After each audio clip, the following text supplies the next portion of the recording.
ونستعينه ونستغفره ونؤمن به ونتوكل عليه ونعوذ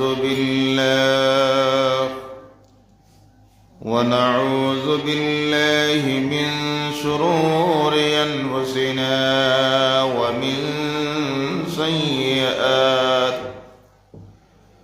ومن سيئات أعمالنا من يهده الله فلا مضل له ومن يضلله فلا هادي له ونشهد أن لا إله إلا الله ونشهد أن سيدنا ونبينا وحبيبنا ومولانا محمد الذي أرسله كافة للناس بشيرا ونذيرا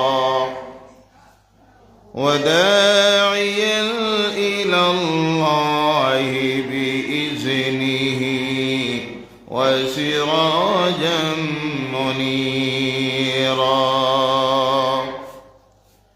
أما بعد فقد قال الله تعالى في كلامه المجيد وفي فرقان الحميد. أعوذ بالله من الشيطان الرجيم.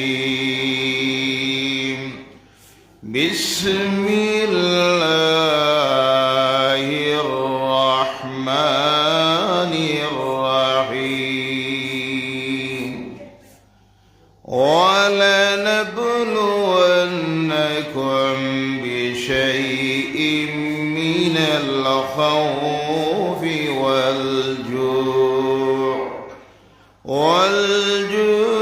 ونقص من الأموال والأنفس والثمرات. وقال الله تعالى في آية الثانية: ولا تهنوا ولا تهزنوا وأنتم الأعلون إن كنتم مؤمنين. صدق الله العظيم وصدق رسوله النبي الحبيب الكريم. ونحن على ذلك من الشاهدين والشاكرين والحمد لله رب العالمين. وقال الله تعالى مخبرا وآمرا: إن الله وملائكته يصلون على النبي يا أيها الذين آمنوا صلوا عليه وسلموا تسليما. بلغ العلا بكماله كشف الدجى بجماله حسنت جميع خصاله صلوا عليه سورة يوسف بداري حكمة لقمان ما قارئ قرآباري أدل شادمان ما بلغ العلا بكماله كشف الدجى بجماله حسنت جميع خصاله صلوا عليه প্রাণ খুলে মহব্বতে কিয়ামতের দিন আল্লাহ রাসূলের সবচেয়ে নিকটবর্তী সেই সমস্ত উম্মতরা হবে যারা দুনিয়ায় বেশি বেশি করে আল্লাহ রাসূলের প্রতি সালাত ও সালাম পেশ করেছে। তাই মহব্বতে অন্তরের অন্তঃস্থল থেকে জবান ছেড়ে দিয়া সকলে বলুন আল্লাহুম্মা সাল্লি আলা মাওলানা মুহাম্মদ ওয়া আলা আলি সাইয়্যিদিনা রওজা শরীফ দেখিয়াছি মন বর্ণনা দর্শনে ডাকতে আসি ইয়া রাসূলুল্লাহ দিদার দেও না সপনে আল্লাহুম্মা সাল্লি আলা সাইয়্যিদিনা মাওলানা মুহাম্মদ ওয়া আলা আলিহি সাইয়্যিদিনা মাওলানা মদিনা মদিনা আমার হৃদয়েতে মদিনা মন আমার পাগল পারা দেখার লাগি মদিনা আল্লাহুম্মা সাইয়্যিদিনা মাওলানা মুহাম্মদ ওয়া আলা আলিহি সাইয়্যিদিনা মাওলানা। একটু একটু চাপিয়ে আসুন সামনের দিকে, সামনের খালি জায়গাটা পুরো করে দেন। পিছনে যারা একটু কষ্ট করে চাপাইয়ে সামনের দিকে আসুন, সুবিধা আপনারা হবে। আর মাঝে ফাঁক করে যদি বন্ধ হয়ে যায় মাহফিলের সৌন্দর্যতা বাড়বে। আপনারা কি চান আজকের এই মাহফিলটা আল্লাহ দরবারে কবুল হোক? এটা কি আপনারা চান? তাহলে একটু চাপাই আসুন সামনের দিকে এবং মহব্বতে আল্লাহর নামের জিকির করুন। সুবহানাল্লাহ ওয়ালহামদুলিল্লাহ লা ইলাহা ইল্লাল্লাহ সুবহানাল্লাহ ওয়ালহামদুলিল্লাহ লা ইলাহা ইল্লাল্লাহ সুবহানাল্লাহ লা ইলাহা ইল্লাল্লাহ হাসবি রাব্বি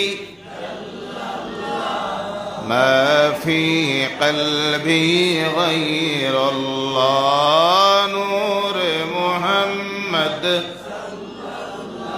লা ইলাহা ইল্লাল্লাহ সুবহানাল্লাহ ওয়ালহামদুলিল্লাহ লা ইলাহা ইল্লাল্লাহ লা ইলাহা ইল্লাল্লাহ লা ইলাহা ইল্লাল্লাহ লা ইলাহা ইল্লাল্লাহ ইল্লাল্লাহু মুহাম্মাদুর রাসূলুল্লাহ সাল্লাল্লাহু আলাইহি ওয়াসাল্লাম। বিলবাড়ি যুব সমাজের উদ্যোগে আয়োজিত আজকের এই মুবারক ওয়াজ মাহফিলের সম্মানিত সভাপতি হযরত মাওলানা জমিরুদ্দিন সাহেব, শিক্ষক, নিজামিয়া টাইটেল মাদ্রাসা, তৎসঙ্গে প্রধান ইমাম, বিলবাড়ি জামা মসজিদ। এছাড়াও আজকের এই মুবারক মাহফিলের প্রধান অতিথি আল্লামা আব্দুল জলিল নিজামী সাহেব। তাছাড়া এইমাত্র আপনাদের সামনে গুরুত্বপূর্ণ আলোচনা রেখে এগিয়েছেন রাতাবাড়ি নিজামিয়া টাইটেল মাদ্রাসার বর্তমান ভাইস প্রিন্সিপাল, অন্যতম মুহাদ্দিস হযরতুল আল্লাম আল্লামা শিহাবুদ্দিন সাহেব। এছাড়াও আমন্ত্রিত সম্মানিত উলামায়ে কেরাম, বিভিন্ন এলাকা থেকে আগত সম্মানিত ইমাম সাহেবান, মঞ্চে উপবিষ্ট সম্মানিত সমাজসেবীরা, শিক্ষাবিদেরা, রাজনীতিবিদেরা, সামনে উপস্থিত সম্মানিত মুরব্বিয়ানে কেরাম, প্রাণ প্রিয় যুবক ভাইয়ারা, পর্দার আড়ালের সম্মানিতা মা ও বোনেরা, অতিবেশীতে বসবাসরত অন্যান্য ধর্মাবলম্বী ভাই ও বোনেরা, সর্বপ্রথমে মহান স্রষ্টা আল্লাহ সুবহানাহু ওয়া তাআলা লাখ কোটি শুকরিয়া আদায় করি যে আল্লাহ পাক রব্বুল ইজ্জত দুনিয়ার সর্বশ্রেষ্ঠতম জায়গা, আকাশের নিচে জমিনের উপরে আল্লাহর কাছে যে জায়গাটির সবচেয়ে সম্মান, সেই মুবারক আল্লাহর ঘর, যেখানে আপনারা বসে আছেন, এটা কার ঘর? সেই আল্লাহর ঘর, জান্নাতের বাগান। সুবহানাল্লাহ বলেন। আল্লাহর আরশে আজিমের টুকরা, আল্লাহর জান্নাতের টুকরা, মসজিদুল হারামের অংশ। এমন এক জায়গায় আমরা বসতে পেরেছি যেখানে দিবারাত্রি আল্লাহ রহমত অবতীর্ণ হচ্ছে। সুবহানাল্লাহ বলেন। এমন এক জায়গায় আমরা বসে আছি যেখানে লক্ষ লক্ষ আল্লাহ রহমতের ফেরেশতারা দিবারাত্রি অবস্থান করতেছে। এমন এক জায়গায় আপনারা বসে আছেন যেখানে যতক্ষণ বসে আছেন আল্লাহর মেহমান হয়ে বসে আছেন। সুবহানাল্লাহ নাই?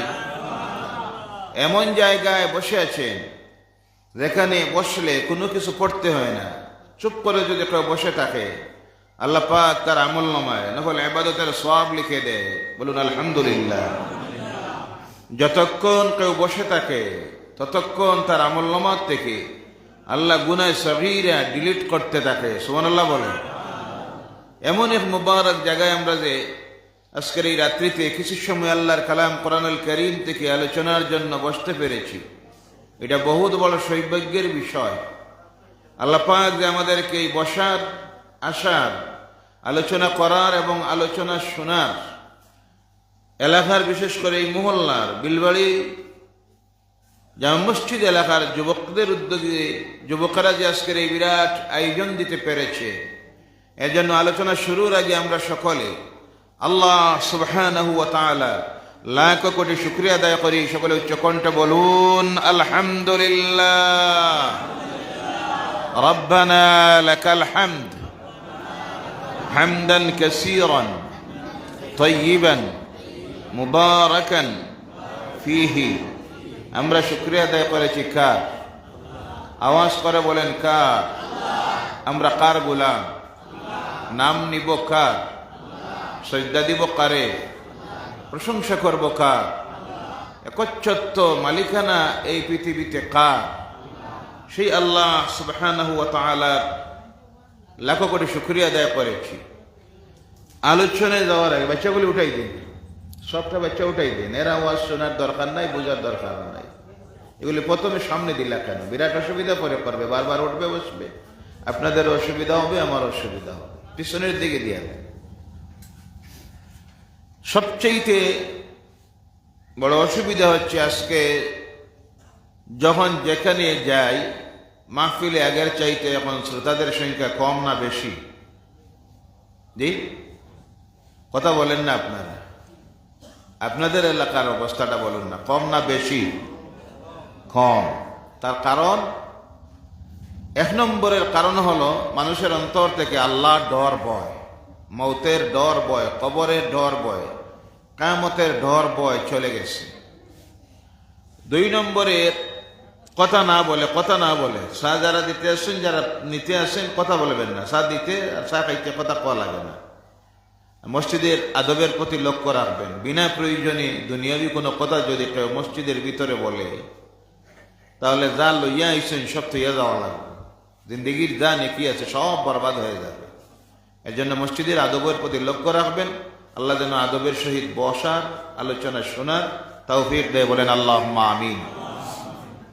2 নম্বরের কারণ হলো কিছু সংখ্যক মানুষের চিন্তাধারা যে মাহফিলে গিয়ে আলোচনা এখন আর শোনার দিন রইছে না। কারণ মোবাইল আছে পকেটে। কি আছে? মোবাইল। বিশ্ববিখ্যাত মুফাসসিরুল কোরআন যারা, আন্তর্জাতিক স্তরে ইন্টারন্যাশনাল ইসলামিক স্কলার যারা, ডক্টরেট ডিগ্রিপ্রাপ্ত যারা ইসলামিক চিন্তাবিদ, তাদের আলোচনা যদি কেউ শুনতে চায়, মোবাইল খুললেই পাওয়া যায়নি না জি পাওয়া যায়। তাহলে আর মাহফিলে যাওয়ার প্রয়োজন আছে? ঘরে বসে বসে সব বক্তার ওয়াজ শোনা যায়। মোবাইল সাইলেন্স করে নেন। মসজিদের ভিতরে বসে আছেন, আল্লাহর ওয়াস্তেই মোবাইল সাইলেন্স করে নেন। মসজিদের বাইরে লেখা থাকে, এর কারণে মসজিদে ঢোকার আগে মোবাইল বন্ধ করে নেন। বিশেষ প্রয়োজন ছাড়া ফোন রিসিভ করতে যাবেন না। যদি বিশেষ প্রয়োজন হয় মসজিদের বাইরে গিয়ে রিসিভ করবেন, অথবা আপনার মোবাইলের রিংটোনের কারণে যদি আরেক ভাই কোরআনের আলোচনা শুনতে ডিস্টার্ব দেয়, তাহলে আপনি এর জন্য গুনাহগার হয়ে যাবেন। কারণ ডিস্টার্বটা হচ্ছে আল্লাহর কালামের আলোচনায়, রাসূলের হাদিসের আলোচনায়। ভাইরা আমার বলার উদ্দেশ্য হলো, যারা এই চিন্তাধারা করেন যে ঘরে বসে তো আলোচনা পাওয়া যায়, শোনা যায়, ইনসাফের সহিত বলুন তো, মাহফিলে বসে আপনারা যারা এই মুহূর্তে আলোচনা শুনতেছেন, আর এই রেকর্ডকৃত আলোচনা যদি কেউ ঘরে যাওয়ার পরে শুনে বা অন্য কোনো আলোচনা শুনে, 2টা সমান? জি কথা বলবেন, 2টা সমান? তার কারণ হলো, এই মুহূর্তে আপনারা যারা এখানে বসে আছেন, হাদিস শরীফের মধ্যে আসতেছে আল্লাহ রাসূল সাল্লাল্লাহু আলাইহি ওয়াসাল্লাম বলছেন, আল্লাহর কোন বান্দা বান্দি, মুমিন মুমিনাত, মুসলিমিন মুসলিমাত যখন আল্লাহর কালাম কোরআনুল কারীম থেকে আলোচনা শোনার জন্য, জানার জন্য, কোরআন থেকে জ্ঞান অর্জন করার নিয়তে বসে যায়, সঙ্গে সঙ্গে আল্লাহ রাব্বুল আলামিনের সৃষ্টির কুল মাখলুক তার জন্য আল্লাহর কাছে মাগফিরাতের দোয়া করতে থাকে। আয় আল্লাহ, যারা এই মুহূর্তে দুনিয়ার সব ব্যস্ততা ছেড়ে দিয়া তোমার কালামের আলোচনা শোনার জন্য বসে গেছে, আল্লাহ তাদের জীবনের সমস্ত গুনাহগুলি তুমি মাফ করে দাও। আরো জোরে বলেন সুবহানাল্লাহ। সুবহানাল্লাহ কইলে নেকি না গুনাহ? জি আলহামদুলিল্লাহ কইলে গুনাহ না নেকি? আপনাদের সুবহানাল্লাহ আলহামদুলিল্লাহ আওয়াজে বোঝা যায়, সুবহানাল্লাহ আলহামদুলিল্লাহ কইলে মনে হয় কবিরা গুনাহ। আওয়াজ করে সুবহানাল্লাহ আলহামদুলিল্লাহ বলবেন। কারণ হলো, হাদিস শরীফের মধ্যে আসতেছে, আল্লাহর কোন বান্দা বান্দি যখন আল্লাহর শুকরিয়া আদায় করতে গিয়ে জবান দিয়ে যখন আলহামদুলিল্লাহ শব্দ উচ্চারণ করে, আল্লাহ পাক তার আমলনামায় কি পরিমাণ নেকি দেয় শুনুন। হাদিস শরীফের মধ্যে আসতেছে, আকাশ আর জমিনের মধ্যবর্তী যে খালি জায়গা, এই জায়গা পরিপূর্ণ হতে গিয়ে যে পরিমাণ নেকির প্রয়োজন হয়, আল্লাহর কোন বান্দা বান্দি, মুমিন মুমিনাত আল্লাহর শুকরিয়া আদায় করতে গিয়ে যখন আলহামদুলিল্লাহ শব্দ উচ্চারণ করে, আল্লাহ সম পরিমাণ সব তার আমলনামায় লিখে দেয়। আজ থেকে যখন মাহফিলে যেখানে যাবেন, সুবহানাল্লাহ আলহামদুলিল্লাহ আওয়াজ দিতে মন খুলে, প্রাণ খুলে, জবান খুলে দিবেন। আল্লাহ যেন তৌফিক দেয়, বলেন আল্লাহুম্মা আমিন। এদিকে আরেকটা মাহফিল আছে নাকি? এদিক থেকে আওয়াজ আয়, আবার কোনো আওয়াজটা দিবেন না। আল্লাহর ওয়াস্তে ভাইয়ারা মাহফিলটা আল্লাহর কুদরতের হাতের হাওয়ালা করে দেন। আল্লাহ যেন কবুল করে নেয়। সকলে বলেন আল্লাহুম্মা আমিন। ভাইয়েরা আমার, এই ছিল 2 নম্বরের কারণ। এখন যারা ঘরে বসে আলোচনা শুনতেছেন, লাইভ অনুষ্ঠান চলে অনেক সময়, মাহফিলে বসে যারা শুনতেছে, তারা যে সওয়াব ফজিলত পাচ্ছে, এদের জন্য যে রহমতের ফেরেশতারা মাগফিরাতের দোয়া করতেছে, যারা বসে বসে বসে রেকর্ড কিন্তু আরো চলে শুনেন, তাদের এই ফজিলত সব নাই। এক। দুই নম্বরে হল, এই মুহূর্তে আপনারা যারা বসে আছেন আল্লাহর জান্নাতের বাগানে বসে আছেন। আল্লাহ রাসূল সাল্লাল্লাহু আলাইহি সাল্লাম বলছেন, মসজিদ হলো আল্লাহর জান্নাতের বাগান। দুই নম্বরে হলো আল্লাহর কালামের আলোচনা যে জায়গায় চলে, ওই জায়গাটা আল্লাহর কাছে তার জান্নাতের বাগান হয়ে যায়। ঘরে যারা বসে আছে তারা কি জান্নাতের বাগানে? জি, কথা বোঝা যান না? 4 নম্বরে হল, মুহাক্কিক উলামায়ে কেরাম যখন বক্তব্য রাখেন, আল্লাহর নেক বান্দারা আল্লাহর ওলিরা যখন বসে, তাদের চেহারার দিকে যখন মানুষ চায় তাকায়, যতক্ষণ চেয়ে বসে থাকে আল্লাহ মুল্লমা থেকে গুনাহ সগীরা মাফ করতে থাকে। বলে সুবহানাল্লাহ। শুধু তা নয়, মুহাক্কিক হক্কানি উলামায়ে কেরামদের চেহারার দিকে যখন কেউ তাকায়, কারণ ওই উলামায়ে কেরামরা হলেন আল্লাহর হাবিবের ওয়ারিস। আল উলামা ওয়ারাসাতুল আম্বিয়া, নবীদের ওয়ারিস হলেন উলামায়ে কেরামরা। এদের চেহারার দিকে যখন কেউ চেয়ে বসে থাকে, আল্লাহ তার আমলনামায় নফল ইবাদতের সব লিখতে থাকে। বলে সুবহানাল্লাহ। তাহলে সমান? জি, ঘরে আর মাহফিলে সমান? সমান নয়। সবচেয়ে আফসোস লাগে, দুঃখ লাগে, আজকে যে আমাদের সমাজ, এই জাতি, পরবর্তী প্রজন্ম কোথায় যাচ্ছে। বিভিন্ন মাহফিলে গেলে পরে দেখা যায় মাহফিল চলতেছে, আবার আপনি দেখবেন কিনারায় রাস্তায় 18, 20, 22 বছরের যুবকেরা মাথায় টুপি নাই, হাঁটতেছে, বসে আছে। আছে না নাই? আল্লাহদেরকে হেদায়ত করুক, সকলে বলেন আল্লাহুম্মা আমিন। ছোট ছোট বাচ্চা যারা, এইগুলি তো আর এখন মাহফিলে ঢুকেই না। আর অধিকাংশ যারা হাঁটতেছে, ঘুরতেছে, সবটার হাতে এক একটা মোবাইল আছে। কি আছে? অনেক সময় দেখা যায় মাহফিলের পাশে বিভিন্ন জায়গায় একদিকে মাহফিল চলতেছে, আর 16, 18, 20, 22 বছরের যুবকেরা 3টা 4টা এক জায়গায় বসে মোবাইল চালাইতেছে। 5G, ফ্রি ফায়ার, ফেসবুক, কি নাকি কত কিছু। যে নাউযুবিল্লাহ বলেন, নাউযুবিল্লাহি মিন যালিক। জাতির ভবিষ্যৎ অন্ধকার। পরবর্তী প্রজন্ম যারা উঠে আসতেছে, এদের চালচলন হাবভাব দেখলে সমাজের সচেতন মানুষ যারা, চিন্তাশীল সমাজ যারা, শিক্ষিত সমাজ যারা, এরা চিন্তা করে যে এই জাতির ভবিষ্যৎ কি? এরাই তো জাতির ভবিষ্যৎ। যারা আজ কোরআনের আলোচনার মাহফিল ছেড়ে দিয়ে রাস্তায়, ফুটপাতে, দোকানে বসে আছে। আর সবচেয়ে আর অসুবিধা আর একটা হয়, যেমনি ওয়াজ লাগলো, যত দোকান আছে সব প্যান্ডেলের কিনারায়। জি, আছে না নাই? তো শয়তান তখন সুযোগ পায়, সবগুলি টানি টানিয়া নিয়ে বাইর করে দিয়ে দেয়। আল্লাহর ওয়াস্তে অনুরোধ রাখি, বিশেষ করে মহল্লাবাসী, এই মহল্লায় কত পরিবার মানুষ? জি, 200 পরিবার যদি হয়, এক একটা পরিবার থেকে যদি 2 জন মানুষ উপস্থিত হয়, তাহলে কমপক্ষে তো মাহফিলে থাকার কথা 400। কয়শো আসেন আপনারা? হইতে পারে মহল্লারও অনেক আছে, এই খবরও জানে না যে মহল্লায় ওয়াজ, এলা আছে না নাই? আর অনেক আছে কয় সারাদিন ক্লান্তির পরিশ্রমের পর আর ওয়াজ শোনার দরকার নাই, কত ওয়াজ শুনলাম, ওয়াজ তো শুনতে শুনতে শেষ, আর ওয়াজ শোনার দরকার নাই। এই যে লোকটা এই কমেন্ট করতেছে, ভালোভাবে খবর লইয়া দেখবেন, হে এক ওয়াক্তের নামাজও পড়ে না, সুযোগ পাইলে জুম্মাও পড়ে না। আছে না নাই? আল্লাহ হেদায়ত করুক, সকলে বলেন আল্লাহুম্মা আমিন। ভূমিকায় বেশি কথা বলবো না, মূল আলোচনায় চলে যাই।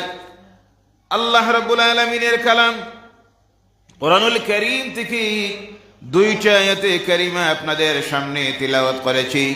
গ্রহণযোগ্য তাফসীরের কিতাব থেকে, গ্রহণযোগ্য মুফাসসিরদের তাফসীর থেকে কিছু কথা যেন আপনাদের সামনে তুলে ধরতে পারি, যে কথাগুলি জাতির জন্য, সমাজের জন্য উপকারে আসে, আমলের মধ্যে যাতে আসে, মানুষের হৃদয়ে যাতে আসর করে, আমি নিজে এবং আপনারা আমরা যাতে উপকৃত হতে পারি, এমন কথাগুলি বলার আল্লাহ যেন তৌফিক দেয়। সকলে বলেন আল্লাহুম্মা আমিন।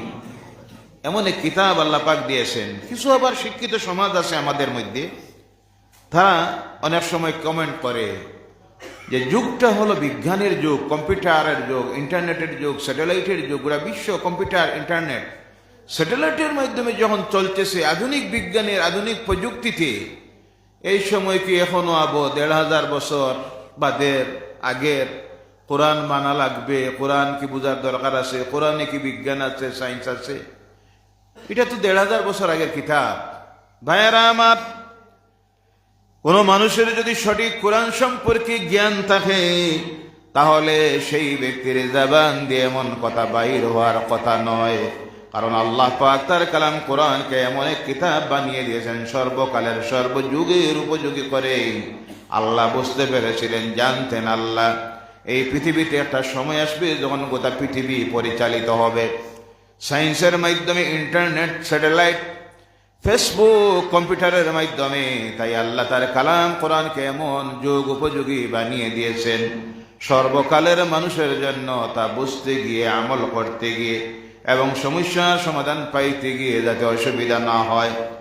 কোরআনুল কারীম, গোটা কোরআনকে আল্লাহ সায়েন্স, বিজ্ঞান দিয়ে ভরপুর করে দিয়েছেন, যার জন্য আল্লাহ বলছেন তার কালাম কোরআনুল কারীমের যে সূরাটাকে সূরা কলবে কোরআন বলা হয়, যে সূরার নাম হলো সূরা ইয়াসিন। কোন সূরা? সেই সূরার মধ্যে আল্লাহ বলছেন, যাদের তিলাওয়াত জানা আছে তামার সঙ্গে তিলাওয়াত করবেন। বিসমিল্লাহির রহমানির রহিম, ইয়াসিন ওয়াল কুরআনিল হাকীম। জোরে বলো আল্লাহু আকবার। ইয়াসিন, কোরআনের বিভিন্ন সূরাকে আল্লাহ আরম্ভ করতে গিয়া সাংকেতিক অক্ষর দিয়ে আরম্ভ করেছেন, যেমন আলিফ লাম মিম, আলিফ লাম র, কাফ হা ইয়া আইন সাদ, তাহা নুন কাফ। এই সূরাকে শুরু করতে গিয়ে আল্লাহ দুইটা অক্ষর ব্যবহার করেছেন, ইয়াসিন। তার ব্যাখ্যা বিভিন্নভাবে দিয়েছে, কিন্তু সঠিক এই অক্ষরগুলির সঠিক অর্থ ব্যাখ্যা কোন মুফাসসিরের দেওয়া সম্ভব নয়। একমাত্র যিনি জানেন তার নাম, যিনি নাজিল করেছেন তিনি। ২ নম্বর আয়াতের মধ্যে আল্লাহ বলছেন, ওয়াল কুরআনিল হাকীম। গোটা কোরআনটাই হলো বিজ্ঞানময়। সুবহানাল্লাহ। ফার্স্ট টু লাস্ট সমস্ত কোরআনকে আল্লাহ আধুনিক বিজ্ঞানের দৃষ্টিভঙ্গি দিয়ে, সায়েন্স দিয়া পরিপূর্ণ করে দিয়েছেন। জোরে বলেন সুবহানাল্লাহ।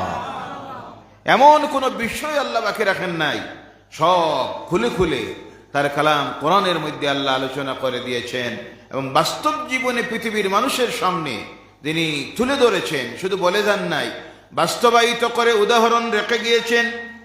তিনি হলেন আপনার আমার নবী, আখির জামানার নবী, নূরের নবী মুহাম্মদুর রাসূলুল্লাহ সাল্লাল্লাহু আলাইহি ওয়াসাল্লাম। বলে সুবহানাল্লাহ। কি নবী পাইলাম বুঝলাম না। দুনিয়ার সমস্ত নবীদের মধ্যে আল্লাহ পাক যাকে সবচেয়ে বেশি সম্মান দিয়েছে তিনি কে জানা নাই? ওই নবীর নামও জানা নাই। সমস্ত নবীদের মধ্যে সবচেয়ে সম্মানী কে? আমার নবী, নূরের নবী মুহাম্মদুর রাসূলুল্লাহ সাল্লাল্লাহু আলাইহি সাল্লাম। শুধু নবীকে আল্লাহ ইজ্জত দেয় তা নাই, এই নবীর উম্মতকে আল্লাহ পাক কি মর্যাদা দিলেন। ভাইরা আমার, আপনার আমাকে আল্লাহ কি মর্যাদা দিয়েছে আমরা জানি না, বুঝি না। কিয়ামতের দিন হাশরের ময়দানে আল্লাহ পাক কোন বিচার ফয়সালা শুরু করবে না যতক্ষণ না এই নবীর উম্মতেরা আল্লাহর কাছে গিয়ে ফরিয়াদ করবে না বিচারের জন্য। সুবহানাল্লাহ। যত সময় পর্যন্ত এই নবী এবং এই নবীর উম্মত আল্লাহর জান্নাতে ঢুকবে না, দুনিয়ার কোন নবীর উম্মতের আল্লাহর জান্নাতে ঢোকার পারমিশন নাই। আর জোরে বলেন সুবহানাল্লাহ। কি সম্মান, কি মর্যাদা আল্লাহ পাক দিয়েছে। দুনিয়ায় কোন নবীর উম্মতকে আল্লাহ পাক তার আরশে আজিমের ছায়ার মধ্যে ধরার সুযোগ আল্লাহ দেয় নাই। একমাত্র একজন নবীর উম্মতকে আল্লাহ সুযোগ দিয়েছে, সেই নবী হলেন আপনার আমার নবী। কিভাবে দিল? দুনিয়ায় কোথায় আল্লাহর আরশে আজিম? হাদিস শরীফের মধ্যে আসতেছি, আল্লাহর বান্দা বান্দিরা যখন মক্কাতুল মুকাররমায় যায়, যাওয়ার পরে আল্লাহর ঘর যখন তওয়াফ করে, 7টা চক্কর যখন দেয় প্রদক্ষিণ করে, একবার তওয়াফ করা হয়। এই তওয়াফ করতে গিয়ে আল্লাহর ঘরের যখন দক্ষিণ দিকে যায়, যাওয়ার পরে দক্ষিণ দিকের পশ্চিম কোনা যেটা, এই কোনাকে বলা হয় রুকনে ইয়ামানি। কোন রুকুন? রুকনে ইয়ামানি। কথা বুঝলেন আপনারা? আমার কথা বুঝতে অসুবিধা হয়? তাহলে কিছু জিজ্ঞাসা করলে যাইতা কিনি এক দুই গুমর টাইম মনে করে যার কি খাইয়া দিয়ে আইসো না খানি বাকি রয়েছে? খাওয়া হয়ে গেছে আলহামদুলিল্লাহ, বলেন আলহামদুলিল্লাহ। আর না হইলেও নিয়ত করিনি যে 12টা 1টা পর্যন্ত আজ রোজা রাখি লাইতা পারবানি না। না, আমরা তো সেই জাতি, আমরা সেই জাতি যারা 16, 18, 22 ঘন্টা না খাইয়া থাকতে পারে। বলে সুবহানাল্লাহ।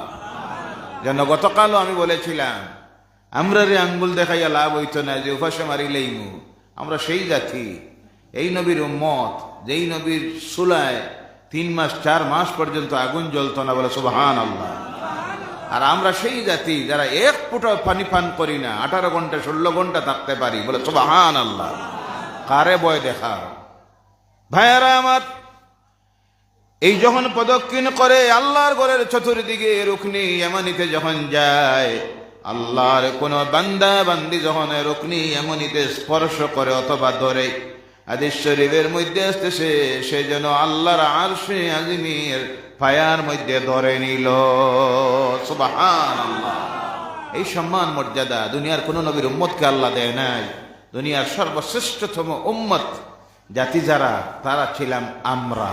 কিন্তু আফসোস, দুঃখ লাগে আজকে পৃথিবীর সবচেয়ে নির্যাতিত, বঞ্চিত, লাঞ্ছিত, শোষিত যেসব জাতি এবং সবচেয়ে বেশি যারা আল্লাহর নাফরমানির নিকৃষ্টতম কাদের দিকে যাইতেছে, তারা আমরা। কথা হাসানা মিছা? কথা বলেন ভাইয়ারা আমার। কেন আজকে আমরা নির্যাতিত, লাঞ্ছিত হচ্ছি, বঞ্চিত হচ্ছি, শোষিত হচ্ছি? তার কারণ হলো ইমান যারা আনে, ইমানেরই নামই হলো পরীক্ষা। ইমানের নাম, ইমান আনলেই পরীক্ষা দিতে হয়। ইমান আনলে পরীক্ষা দিতে হয়, ইমান না আনলে পরীক্ষা নাই। যারা ইমান আনে নাই তাদের এই দুনিয়ার জীবনে কোনো পরীক্ষা নাই। যারা ইমান এনেছে তাদের এই দুনিয়ার জীবনে পরীক্ষা দিতে হবে। কথাটা কার? আল্লাহ রাব্বুল আলামিন আমাদেরকে জানাইয়া দিতেছেন, وَلَنَبْلُوَنَّكُمْ بِشَيْءٍ مِّنَ الْخَوْفِ وَالْجُوعِ وَنَقْصٍ مِّنَ الْأَمْوَالِ وَالْأَنفُسِ وَالثَّمَرَاتِ। জোরে বলো আল্লাহু আকবার। পরীক্ষা নিব তোমাদের। 1 নম্বরে পরীক্ষা নিব তোমাদেরকে ভয় দিয়া। কি দিয়া? কথা বলবেন, কি দিয়া? ভয় দিয়া। 2 নম্বরে তোমাদের পরীক্ষা নিব ক্ষুধা দিয়া, ক্ষুধার মধ্যে ছেড়ে দিয়া। 1 নম্বরে ভয়ের মধ্যে ছেড়ে দিয়া, 2 নম্বরে ক্ষুধার মধ্যে ছেড়ে দিয়া, 3 নম্বরে তোমাদের নিজের নফসের উপরে জুলুম অত্যাচার করাইয়া, 4 নম্বরে তোমাদের মা আল্লাহ ওলাদের মধ্যে ক্ষতিগ্রস্ত করাইয়া, 5 নম্বরে তোমাদের ফল ফসলাদির মধ্যে ক্ষতিগ্রস্ত করাইয়া আমি আল্লাহ তোমাদের পরীক্ষা নিব। কি নিব? পরীক্ষা নিব। এই পরীক্ষা যখন আসবে তখন তোমরা করতে হবে কি?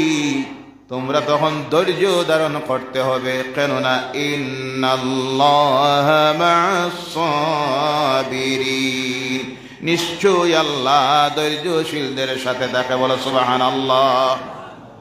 অন্যত আল্লাহ বলছেন, وَلَقَدْ كُذِّبَتْ رُسُلٌ مِّن قَبْلِكَ فَصَبَرُوا عَلَى مَا كُذِّبُوا وَأُوذُوا حَتَّى أَتَاهُمْ نَصْرُنَا। বলো আল্লাহু আকবার। আপনার আগে অনেক নবীদেরকে তারা এইভাবে গালি দিয়েছে, মিথ্যাবাদী বলেছে, কষ্ট দিয়েছে, তারা তখন ধৈর্য ধারণ করেছেন।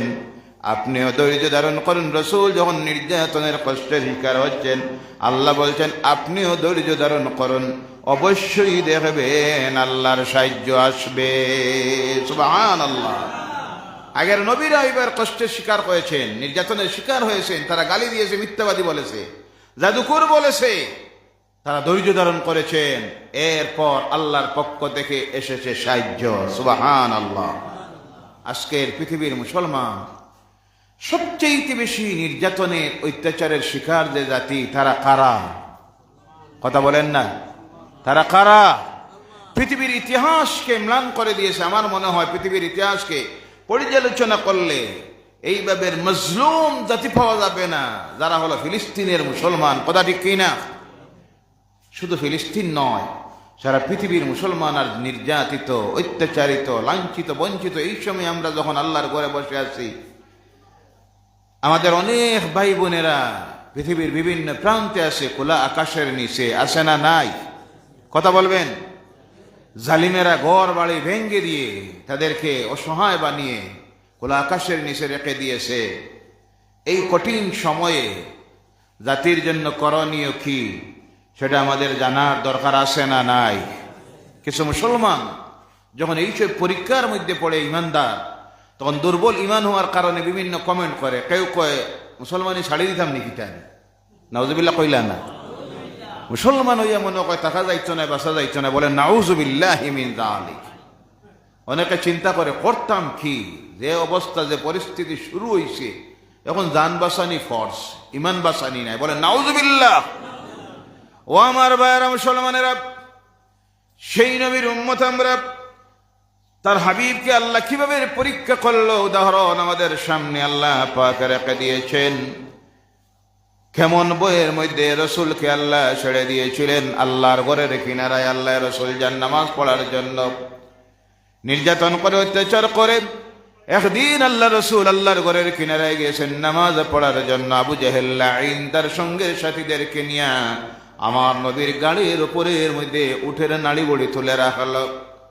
রসুল মাথা তুলতে পারতেছেন না, কেউ নাই সেখানে আল্লাহ রসুলকে সাহায্য করার জন্য। চতুর্দিকে বেঈমানের দল দাঁড়াইয়াছে, আর হাতের মধ্যে থালি বাজাইতেছে, আর বলতেছে, দেখি তো মুহাম্মদ, তোরে আজকে তোর আল্লাহ বাঁচাক। বলো না আউযুবিল্লাহ। মা ফাতেমার কাছে গিয়ে খবর পৌঁছেছি, আল্লাহর হাবিবের মেয়ে, কলিজা টুকরা মেয়ে ফাতেমা দৌড়ে এসে আল্লাহ রসুলের গাড়ির উপর থেকে নাড়ি বুড়ি উঠে নামাইয়া দিলেন, আর বলেন, ও আব্বা, আল্লাহর ঘরের কিনারে আপনি আর নামাজ পড়তে আসবেন না। কেননা এখানে আপনার বাপও নাই, ভাইও নাই, মাও নাই, বোনও নাই, কেউ নাই। মক্কার গোটা গোষ্ঠী খানদান আপনার বিরুদ্ধে চলে গেছে। আল্লাহ রসুল সেই দিন থেকে আর আল্লাহর ঘরের কিনারায় নামাজ পড়তে আসেন নাই। একাকী ঘরের মধ্যে দুই একজন সাহাবীদেরকে নিয়ে জামাতে নামাজ পড়তেন। সাহাবায়ে কেরামদেরকে জানাইয়া দিলেন, আমার সাহাবীরা আর আল্লাহর ঘরের কিনারায় আসিও না। যেই দিন হযরত সুমাইয়া নামের মহিলাকে আবু জেহেল লাঈন নেজা মারলো তলপেটের মধ্যে, এদিকে ঢুকে পিছন দিক দিকে বাইর হয়ে গিয়ে ইসলামের প্রথম শহীদা হযরত সুমাইয়া নামের মহিলা আল্লাহর ঘরের কিনারায় শহীদ হয়ে গেলেন। সুবহানাল্লাহ বলেন, সুবহানাল্লাহ। আল্লাহ রাসূল সাল্লাল্লাহু আলাইহি সাল্লামের প্রতি নির্যাতনের সীমা বাড়াইতে বাড়াইতে এমন হলো, আল্লাহর রসুলকে সঙ্গে মুসলমান যারা ছিলেন তাদেরকে নিয়ে জেলের ভিতরে ঢুকাইয়া রাখলো। 3 বছর আল্লাহ রসুল জেলের ভিতরের জিন্দেগি কাটাইলেন। কয় বছর? কথা বলবেন, কয় বছর? 3 বছর। আমরা কি জেলে গেছি? ঈমান আনার কারণে কি জেলে গেছি? এরপরে কয় মনে কয় বাসা যাইতো নাই, ঠিকা যাইতো নাই, দাদা যাইতো নাই। নাউজুবিল্লাহ বলেন। দুর্বল ইমানদার, দুর্বল ইমানদারেরা পরীক্ষা চলতেছে ইমানের। কিসের? কথা বলেন না, কিসের? ইমানের। ভাইয়ারা আমার, আজকের যে জেলের ভিতরে মানুষকে খাবার দেওয়া হয়, ফ্যান আছে, লাইট আছে, টিভি আছে, বিভিন্ন ব্যবস্থা আছে। আমার রাসূল 3 বছরের জেলের জিন্দেগি কাটাইলেন, যেখানে খোলা আকাশের নিচে কোনো চাল নাই, খাবার শেষ হয়ে গেছে, পানি শেষ হয়ে গেছে। হাদিস শরীফের মধ্যে আসতেছে, আল্লাহ রসুলের সাহাবীরা খানি শেষ হওয়ার পরে শুকনা চামড়া রাত্রের বেলায় পানির মধ্যে ডুবাইয়া রাখতেন, আর সকালবেলা একটু নরম হইলে চিবাইয়ে চিবাইয়ে পেটের ক্ষুধা দূর করতেন। এটাও যখন শেষ হয়ে গেল, মরুভূমিতে বছরে 2-3 দিন কিছু বৃষ্টি দিলে পরে কিছু গাছ ফুটে, যে গাছের পাতার মধ্যেও কাটা, গাছের মধ্যেও কাটা। হাদিস শুনাইতেছি, গল্প কাহিনী নয়। হাদিস শরীফের মধ্যে আসতেছে ক্ষুধার যন্ত্রণায় আল্লাহ রাসূলের সাহাবীরা তাহাতের মধ্যে নিয়ে মুখের মধ্যে যখন দিতেন, সিবাইতে যখন যাইতেন, কাটার আঘাতে জিহ্বা ফেটে গিয়া তরদাদা রক্ত মুখ দিয়ে বাইরে হতো। সুবহানাল্লাহ। কিন্তু ঈমান হারান নাই। আল্লাহ রাসূলের সাহাবী হযরতে খাব্বাব রাদিয়াল্লাহু তাআলা আনহু একদিন ওমর রাদিয়াল্লাহু তাআলা আনহুর সামনে বসে আছেন। খাব্বার ছিলেন খামার, লোহার জিনিস তৈরি করতেন। ওমরের সামনে বসে আছেন, হঠাৎ করে পিঠির কাপড় উঠে গেছে। হযরত ওমর রাদিয়াল্লাহু তাআলা আনহু দেখেন খাব্বাবের পিঠির মধ্যে এত বড় বড় গর্ত হয়ে গেছে। জিজ্ঞাসা করেন, ভাই খাব্বাব, তোমার পিঠির মধ্যে এটা কিসের গর্ত? মানুষের পিঠ তো এমন থাকে না। হযরত খাব্বাব রাদিয়াল্লাহু তাআলা আনহু বলেন, ওমর তুমি জানো না, আল্লাহর দ্বীন গ্রহণ করার কারণে, কলিমা পড়ার কারণে বেঈমানের দলেরা, ওই কাফের মুশরিকেরা আমাকে ধরে নিয়ে জ্বলন্ত আগুনের কয়লার উপরে আমার শোইয়া রাখত, আর আমার রক্ত মাংস গলে গলে জ্বলে জ্বলে গিয়ে আগুন নিমত। ওই যে আমার পিঠির মধ্যে গর্ত হয়েছিল, আজও সেই গর্তের চিহ্ন পিঠিতে রয়ে গেছে। সুবহানাল্লাহ। এই ছিল সাহাবায়ে কেরামদের জীবন। এই নির্যাতন আজকে শুধু নয়, পৃথিবীর ইতিহাস প্রমাণ করতেছে ইমানদার যারা হবে, মুমিন হবে, আজ যে পৃথিবীতে আমরা মুসলমান যারা নির্যাতনের অত্যাচারের শিকার হচ্ছি, এর কারণ কোনটা? আমরা আল্লাহর দ্বীন গ্রহণ করেছি, কলেমা পড়েছি, না আরো কোনোটা আছে? জি, কোনটা? একটা। অনেক সময় তো দেখা যায় অনেকে আমরা বিরুদ্ধে যুদ্ধ ঘোষণা দেয়। জি ভাইয়েরা আমার, জেনে রাখবেন, কেউ যদি আপনার আমার বিরুদ্ধে যুদ্ধ ঘোষণা দেয়, সেই যুদ্ধ ঘোষণা দেওয়া হয়ে যায় আল্লাহর বিরুদ্ধে। কার বিরুদ্ধে? ফেরাউন সেই যুদ্ধ ঘোষণা দিয়েছিল, নমরুদ দিয়েছিল, কারুন দিয়েছিল, শাদ্দাদ দিয়েছিল, আবু জেহেল দিয়েছিল, আবু লহব দিয়েছিল, উতবা দিয়েছিল, শাবা দিয়েছিল, মুগীরা, নাম বললে শেষ হবে না। কোনটা দুনিয়ায় আছে? কথা বলবেন, আছে? রইছে? টিকে থাকতে পারছে? আল্লাহ আছে না নাই? আরে কথা বলেন তাড়াতাড়ি, আল্লাহ আছে না নাই? ইসলাম আছে না নাই? আমার রাসূলের নাম আছে না নাই? কোরআন আছে না নাই? তা কিয়ামত পর্যন্ত থাকবে, বলো ইনশাআল্লাহ। দুনিয়ার কোন শক্তি মিটানি সম্ভব হবে, কারণ হেফাজতের মালিক কে? ভাইয়েরা আমার, এই পরীক্ষা আল্লাহ রাসূল দিলেন জীবনের শেষ মুহূর্তে। মক্কায় আর থাকা সম্ভব হচ্ছে না। আল্লাহ হেফাজত করে কিভাবে দেখেন। আল্লাহর হাবিব সাল্লাল্লাহু আলাইহি সাল্লামের সাহাবীরা আর মক্কায় থাকা সম্ভব নয়, নির্যাতনের অত্যাচার অবস্থা তারা বাড়াইয়া দিল। রাসূল জানাইয়া দিলেন, চলে যাও গোপনে গোপনে মদিনাতুল মুনাওয়ারা নামের শহরে। আল্লাহ রাসূলের সাহাবীরা রাত্রিতে গোপনে গোপনে রওনা করলেন। দিনের বেলায় যাওয়া সম্ভব নয়, রাস্তায় ধরে পিটায়। আল্লাহর হাবিব সাল্লাল্লাহু আলাইহি সাল্লামের সাহাবীরা মদিনাতুল মুনাওয়ারায় চলে গেলেন। সেই সময়ে মদিনায় মুসলমানদের সংখ্যা 70 জন। কতজন? 70 জন। আল্লাহর হাবিব সাল্লাল্লাহু আলাইহি সাল্লামকে তারা ওয়াদা দিল, রাসূলের হাতে বায়াত গ্রহণ করলো, আর বলল, আল্লাহর হাবিব আপনি মক্কায় থাকবেন না, যেভাবে অত্যাচার চলতেছে মদিনায় চলে আসুন, আমরা আপনার নিরাপত্তা দিব, বাড়িঘর দিব, খাবার দিব, যা লাগে সব দিব। কেউ যদি আপনার উপরে আক্রমণ করে, আমাদের প্রাণ থাকতে আমরা কল্লা দিয়ে আপনাকে হেফাজত করব, মুসলমানদেরকে হেফাজত করব, বলে সুবহানাল্লাহ। এই বয়াত তারা গ্রহণ করল মদিনাবাসী। সৌভাগ্য তাদের। মুসলমানরা গোপনে গোপনে যাওয়া রওনা করলেন। শুধু রয়ে গেলেন মাত্র কয়েকজন মুসলমান। এর মধ্যে হলেন হযরতে আলী, হযরতে আবু বকর। আল্লাহ রাসূল সাল্লাল্লাহু আলাইহি সাল্লাম এবার চূড়ান্ত ফয়সালা করেছে, আমার রাসূলকে জমিন থেকে বিদায় করে দেওয়ার জন্য রাত্রিতে হত্যা করার প্ল্যান করেছে। আল্লাহ পাক তার রাসূলের কাছে সব খবর পৌঁছাইয়া দিলেন, বলে সুবহানাল্লাহ। ভাইরা আমার, বাদ মাগরিব হয়েছে, মক্কার প্রত্যেক গোষ্ঠ থেকে গোত্র থেকে একজন যুবক খোলা তরবারি নিয়ে এসে আল্লাহর হাবিবের ঘরের চতুর্দিকে দাঁড়াইয়া গেছে। রাসূল যখন ঘর থেকে বাইর হবেন আল্লাহর হাবিবকে জমিন থেকে বিদায় করে দেওয়ার জন্য, কিন্তু যখন তারা ব্যবস্থা করেছে, আল্লাহ বলেন আপনি দিনের বেলায় যাবেন না, রাত্রিতে যাবেন, তাদের চোখের সামনে দিয়ে যাবেন, হেফাজত করব আমি আল্লাহ। সুবহানাল্লাহ। হেফাজতের মালিক কে? ভাইয়েরা আমার, দুর্বল ইমানদার হবেন না, ইমানকে মজবুত করুন। ইমান মজবুত করুন, এই বিশ্বাস রাখবেন যতদিন আমার হায়াত আছে দুনিয়ার কোনো ব্যক্তি আমাকে জমিন থেকে বিদায় করতে পারবে। যেই দিন আমার হায়াত শেষ হয়ে যাবে, সারা দুনিয়ার সেনা নামাইয়া যদি দেওয়া হয়, কমান্ডো যদি আমার নিরাপত্তায় নামাইয়া দেওয়া হয়, দুনিয়ার কোনো শক্তি দিয়ে আমাকে বাঁচানি যাবে? হায়াতের মালিককে, হেফাজতের মালিককে। আল্লাহ রসুল সাল্লাল্লাহু আলাইহি সাল্লাম নিজের ঘরের মধ্যে থেকে বাইর হবে নেশার ফল, ঘরের চতুর্দিকে তারা দাঁড়াইয়া আছে। আল্লাহ রসুল যখন বাইর হবেন, তাফসীরের মধ্যে আসতেছে হযরতে জিবরাইল আলাইহিস সালাম এসে আল্লাহ রসুলকে কোরআনুল কারীমের ওই যে সূরা আগে বলেছিলাম সূরা ইয়াসিন, ওই সূরা ইয়াসিনের ইয়াসিন থেকে আরম্ভ করে লা ইউবসিরুন পর্যন্ত তিলাওয়াত শিখাইয়া দিলেন। বলে সুবহানাল্লাহ। আর বলে গেলেন আপনি এক মুষ্টি বালি হাতের মধ্যে নিবা, আর সূরা ইয়াসিনের ইয়াসিন থেকে শুরু করে লা ইউবসিরুন পর্যন্ত তিলাওয়াত করে এর মধ্যে ফুক দিয়া তাদের দিকে নিক্ষেপ করবা, বাকি কাজ করার দায়িত্ব কার? আল্লাহ রাসূল হাতের মধ্যে নিলেন, তিলাওয়াত করলেন, বালি যখন নিক্ষেপ করলেন আল্লাহ পাক প্রত্যেকটা কাফের মুশরিকের চোখের মধ্যে ঢুকাইয়া দিল। সুবহানাল্লাহ। এবার তারা হাত থেকে তরবারি রেখে দিয়ে চোখ মুছতেছে।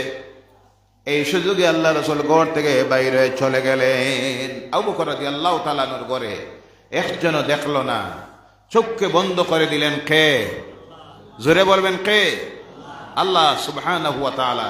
আল্লাহ দেখাইতেছে হেফাজত করি আমি কিভাবে, দেখো। মুমিন হয়ে যাও, মুমিন হয়ে যাও, তোমাদেরও হেফাজতের দায়িত্ব আমি আল্লাহর জন্য ওয়াজিব হয়ে যাবে। বলে সুবহানাল্লাহ। আল্লাহ পাক অন্য জায়গায় বলছেন وَمَن يَتَّقِ اللَّهَ يَجْعَل لَّهُ مَخْرَجًا وَيَرْزُقْهُ مِنْ حَيْثُ لَا يَحْتَسِبُ। জোরে বলো আল্লাহু আকবার। মুমিন যারা, মুত্তাকি যারা হয়ে যায়, মুমিন হয়ে যায়, তাদের হেফাজতের দায়িত্ব, বাঁচার রাস্তা বাইর করে দেওয়ার জিম্মা ওয়াজিব আমি আল্লাহর উপরে হয়ে যায়। সুবহানাল্লাহ, সুবহানাল্লাহ। তোমার বাঁচার চিন্তা করতে হবে না, কোনখানে গেলে কিভাবে বাঁচবেন এই চিন্তা যার করার তিনি কে? শুধু বাঁচার রাস্তা নয়, তোমার রিজেক আসবে কোন জায়গা থেকে আল্লাহ বলছেন, তোমার কল্পনার বাইরে থেকে আমি আল্লাহ তোমার রিজেকের ব্যবস্থা করে দিব। সুবহানাল্লাহ। কিভাবে আল্লাহ রিজেকের ব্যবস্থা করত?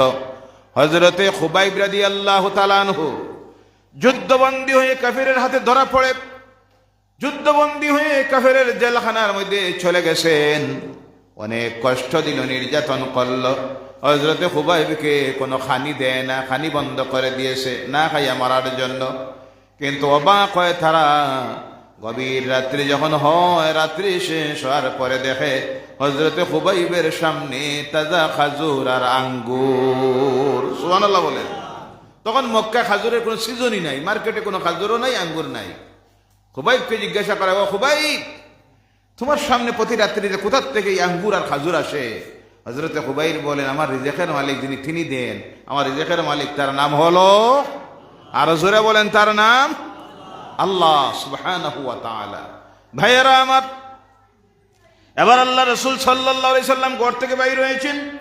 মক্কার পশ্চিমে পাহাড়, 5 কিলোমিটার দূরের পাহাড়, যে পাহাড়ের উচ্চতা হলো 3500 ফুট। সুবহানাল্লাহ বললা না? রাসূল রওনা করেছেন পায়ে হেঁটে হেঁটে। আবু বকর সঙ্গে নিয়ে পায়ের জুতা খুলে নিছেন, পায়ের অগ্রভাগ দিয়ে হাঁটতেছেন। কারণ চিন্তা করলেন যদি পুরো পাও রাখি পায়ের চিহ্নটা তারা পেয়ে যাবে, ধরে নিবে আমাকে কোন জায়গায় গেছি। তাদের এই অভিজ্ঞতা ছিল। হাঁটতে গিয়া রাসূলের পা মুবারক ফেটে গেছে, ফেটে গিয়া রাসূলের জিহ্বা, রাসূলের পা দিয়া রক্ত ঝরতেছে। আবু বকর রাদিয়াল্লাহু তাআলা আনহু আল্লাহ রাসূলকে কাঁধের মধ্যে তুলে এই উচ্চতার পাহাড়ে নিয়ে পৌঁছাইলেন। গুহার ভিতরে ঢোকার আগে আবু বকর গুহার ভিতরে ঢুকলেন, আর নিজের গায়ের কাপড় ছিঁড়ে ছিঁড়ে একটা গর্ত বন্ধ করলেন। শুধু বাকি রয়ে গেল একটা। গায়ের কাপড় ছিঁড়লে দেখা যায় 17 অরত বাইর হয়ে যাবে। এবার নিজের পায়ের মুড়া দিয়া, গোড়ালি দিয়া ছিদ্রটা বন্ধ করে রাসূলকে ডাক দিলেন। রাসূল ভিতরে গিয়ে ঢুকলেন। ঢোকার পর আবু বকরের উরুর উপরে মাথা রেখে আল্লাহ রসুল ঘুমাইয়া গেছেন। এই গর্তের মধ্যে ছিল একটা সাপ, বাইর হওয়ার চেষ্টা করতেছে, যখন বাইর হতে পারে না, আবু বকরের পায়ের মধ্যে দংশন করে মাথায় বেদনা উঠে গেছে, সাপের কামড়ের বেদনা, বিষ। চোখ দিয়ে পানি পড়া শুরু হয়েছে, পানি একটা ফোঁটা আল্লাহ রসুলের চেহারা মুবারকে যখন পড়ে গেছে, হযরতে আবু বকর আল্লাহ রসুলের ঘুম ভেঙে গেছে। রসুল জিজ্ঞাসা করেন, আবু বকর রে, মনে হয় বাড়ির কথা, বিবি বাচ্চার কথা মনে পড়ে গেছে? আবু বকর রাদিয়াল্লাহু তাআলা আনহু বলেন, ওয়াল্লাহি, আল্লাহর কসম, ইয়া রাসূলুল্লাহ সাল্লাল্লাহু আলাইহি সাল্লাম, যেই দিন থেকে কালেমা পড়েছি, ঈমান এনেছি, সেই দিন থেকে দুনিয়ার সব কিছুর চাইতে আপনার সঙ্গে মহব্বতে বেশি। সুবহানাল্লাহ। এর নাম হলো ঈমান। এর নাম ঈমানদার দুনিয়ায় সবচাইতে বেশি কারো ভালোবাসে? জি, ভালোবাসে কারে? আপনাদের ভালোবাসা আল্লাহর পরে কার সঙ্গে বেশি? কথা বুঝেন না আপনারা? নবীজির সঙ্গে। এর নাম হলো ঈমান। এর নাম আপনাদের এটাও জানা নাই। আহলে সুন্নাতুল জামাতের আকীদা হলো দুনিয়ায় আল্লাহর পর যাকে সবচেয়ে বেশি ভালোবাসতে হবে তিনি কে? মুহাম্মদুর রাসূলুল্লাহ সাল্লাল্লাহু আলাইহি সাল্লাম। এই ভালোবাসা যদি না থাকে আপনার ঈমান নাই। কি নাই? রাসূলের সঙ্গে ভালোবাসার নাম হলো ঈমান। কথা বুঝা যায়? ও আমার ভাইয়েরা, শুধু নামাজের নাম ঈমান নয়, রোজার নাম ঈমান নয়, তাকবীর নাম ঈমান নয়, সাদকা হজের নাম শুধু ঈমান নয়। ঈমানের এক নম্বরের শাখা হলো, শর্ত হলো আল্লাহ রসুলের সঙ্গে মহব্বত, ভালোবাসা দুনিয়ার সব কিছুর চাইতে বেশি হতে হবে। এর জন্য আল্লাহ রসুল বলছেন, লা ইউমিনু আহাদুকুম হাত্তা আকুনা হাব্বা ইলাইহি মিন ওয়ালিদিহি ওয়া ওয়ালাদিহি ওয়ান নাসি আজমাইন। তোমাদের মধ্যে কেউ প্রকৃত ইমানদার মুমিন হতে পারবে না যতক্ষণ তার নিজের জান, মাল, বিবি বাচ্চা দুনিয়ার সব কিছুর চাইতে মহব্বত, ভালোবাসা আমার সঙ্গে হবে না। বলে সুবহানাল্লাহ। এর জন্য দুনিয়ার মুসলমানদের আর সবচেয়ে বড় স্লোগান হলো আই লাভ মুহাম্মদ। সুবহানাল্লাহ বলেন। I love Muhammad. এটাও কইলে এখন অনেক আছে যার গায়ে জ্বালা যন্ত্রণা শুরু হয়ে যায়। সারা দুনিয়া যদি এর বিরোধিতা করে, কিন্তু ঈমান যে রাই বরাবর যার ভিতরে আছে, সে আই লাভ মুহাম্মদ সাল্লাল্লাহু আলাইহি সাল্লাম বলা বাদ দিতে পারবে? কারণ এটা হলো ঈমানের সম্পর্ক। কিসের সম্পর্ক? ঈমান তাখা যাওয়া নির্ভর করে যার উপরে, মহব্বতের উপরে, তিনি হলেন মুহাম্মদুর রাসূলুল্লাহ সাল্লাল্লাহু আলাইহি সাল্লাম। ভাইয়েরা আমার, এবার আল্লাহ রসুল নিজের মুখমণ্ডল থেকে থুতু বাইর করে আবু বকরের সাপের দংশনকৃত জায়গায় লাগিয়ে দিলেন। আবু বকর সুস্থ হয়ে গেলেন। এবার বলুন তো, রসুল কি আপনার আমার মতো মানুষ? জি, আরে কথা বুঝুন না আপনারা। রসুল কি আপনার আমার মতো মানুষ? আমাদেরকে আল্লাহ সৃষ্টি করেছেন মাটির উপাদান দিয়ে, আর রসুলকে সৃষ্টি করেছেন তার নূর দিয়ে। বলে সুবহানাল্লাহ। রসুল নূরের না মাটির? আওয়াজ করে বলেন, নূরের না মাটির? কথা কার? আল্লাহ বলছেন, কাদ জাআকুম মিনাল্লাহি নূরুন ওয়া কিতাবুম মুবিন। আল্লাহর পক্ষ থেকে এসে গেছে নূর, আলো এবং প্রকাশ্য কিতাব। এই নূর দিয়ে অর্থ হলো মুহাম্মদুর রাসূলুল্লাহ সাল্লাল্লাহু আলাইহি ওয়াসাল্লাম। আল্লাহ রসুলকে যদি জিজ্ঞাসা করি, রসুল আপনি কিসের তৈরি? আল্লাহ রসুল বলছেন, আনা নূরুম মিন নূরিল্লাহ। বলো সুবহানাল্লাহ। আমি হলাম আল্লাহর নূর থেকে একটা নূর, আল্লাহর আলো থেকে একটা আলো। কিন্তু দুঃখ লাগে, আফসোস লাগে ভাইয়েরা আমার, বিভিন্নভাবে নতুন নতুন সংগঠনগুলি আজকে তৈরি হচ্ছে, যারা আজকে আমার রসুল সম্পর্কে বলতেছেন তিনি তো সাধারণত একজন আমাদের মতো দুচে গুণে মানুষ। নাউজুবিল্লাহ নাই? মরে মাটির সঙ্গে মিশে গিয়েছেন। নাউজুবিল্লাহ বলেন। এর জন্য বলে মদিনায় যাওয়ার সময় রসুলের জিয়ারতের উদ্দেশ্যে যাবেন না, যাওয়া হলো হারাম। বলো নাউজুবিল্লাহ। নিয়ত রাখবেন মসজিদুন নববীতে, নামাজের নিয়তে যাচ্ছি নামাজ পড়ার জন্য, আর গেলে পরে ওখানে যদি সুযোগ হয় জিয়ারতটা করে নেবেন। বলেন নাউযুবিল্লাহি মিন যালিক। এবার আমার রসুল গুহার ভিতরে যখন ঢুকছেন, পিছনে পিছনে খুঁজাইয়া খুঁজাইয়া গিয়া তারা পৌঁছে গেছে গুহার উপরে। সঙ্গে ছিলেন আবু বকর। আবু বকর রাদিয়াল্লাহু তাআলা আনহু বলেন, ইয়া রাসূলুল্লাহ সাল্লাল্লাহু আলাইহি সাল্লাম, এরা যদি তাদের পায়ের দিকে তাকায় তাহলে আমাদেরকে দেখে নিবে, আমরা দরে পড়ে যাব। কিন্তু আমার রাসূল তখন কি বলেছিলেন? আল্লাহ কথাটা কোরআনের মধ্যে কোট করতেছেন। আল্লাহ বলছেন, ইয ইয়াকুলু লিসাহিবিহি লা তা'যান ইন্নাল্লাহা মা'ানা। বলো আল্লাহু আকবার। তখন আল্লাহ রাসূল তার সঙ্গের সাথীকে বলেছিলেন, লা তাহজান, চিন্তা করিও না। কি করিও না? চিন্তা করিও না। ইন্নাল্লাহা মা'ানা, আমাদের সঙ্গে আল্লাহ আছেন। বলে সুবহানাল্লাহ। এবার বলুন, আমাদের সঙ্গেও কে আছেন? আরো জোরে বলেন, কে? আল্লাহ সুবহানাহু ওয়া তাআলা। আল্লাহ হেফাজত করলো। শয়তান গিয়া কয় পাওয়ার দিকে তাকাও, তারা কয় এখানে দেখিয়ে লাভ কি? আল্লাহ হেফাজত করে কি দিয়ে দেখেন, সামান্য একটা মাকড়সা আল্লাহ পাঠাইয়া দেব। মাকড়সা জাল বানাইল, দুইটা কবুতরের উপর এসে বাসা বানাইয়া ডিম পাড়ে ডিম থা দেওয়া শুরু করলো। মুশরিকেরা দেখে কয় এখানে কেউ ঢুকে নাই, ঢুকলে মাকড়ের জাল থাকতো না। যখন আমরা বাপ দাদার জমানার থেকে এখানে যখন আসি দেখি গুহার সামনে মাকড়ের জাল আছে, ভালো ডিম পাড়ে বাসা বানায়। এখানে আর দাঁড়াইয়া থাকলো না, সঙ্গে সঙ্গে বললো অন্যদিকে টুকাও। অন্যদিকে খুঁজানো শুরু করলো। এবার বলুন তো, আল্লাহ রসুলকে হেফাজত করলো কে? সাধারণ একটা মাকড়ের জাল দিয়া, দুইটা কবুতর দিয়ে আল্লাহ ডিম পাড়াইয়া তার রসুলকে হেফাজত করলো। এই আল্লাহ এখনো আছে না নাই?